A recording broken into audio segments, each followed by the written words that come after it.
Salom aziz do'stlar, ismim Asmandiyar Ibragimov. Birinchi video darslikka xush kelibsiz. Va ushbu videoda biz trader kasbi bilan tanishamiz. Demak, trader bu birja ishtirokchisi, moliyaviy bozorlarda oldi-sotdi operatsiyalarini bajaruvchi shaxs.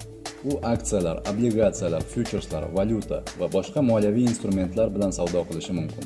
Uning vazifasi turli instrumentlarning narx dinamikasini tahlil qilgan holda narxi o'sishi kutilayotgan aktivlarni aniqlash va ularni arzonroq narxdan sotib olib, so'ng qimmatroq sotish va kurslar orasidagi tafovut evaziga daromad qilishdir.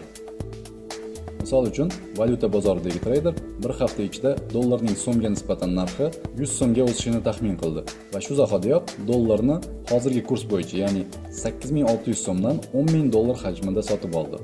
Bu operatsiya uchun trader 86 million so'm sarfladi. Bir hafta o'tgach, traderning taxmini o'zini oqladi va dollarning so'mga nisbatan kursi 8600 dan 8700 gacha ko'tarildi. Endi trader avval sotib olgan 10000 AQSh dollarini qaytib sotib yubordi.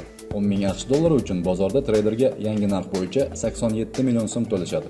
Ko'rib turganingizdek, birgina bitim orqali trader 1 million so'm daromad oldi va ushbu operatsiya uchun ko'p vaqt sarflanmadi.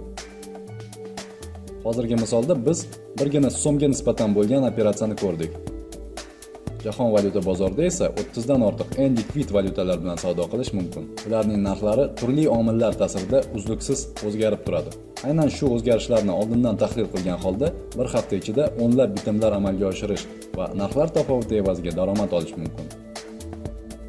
Hozirgi kunda istalgan kishi brokerlik kompaniyasini tanlab, u orqali jahon moliya bozorlari instrumentlarini tahlil qilishi va savdo operatsiyalarini amalga oshirishi mumkin.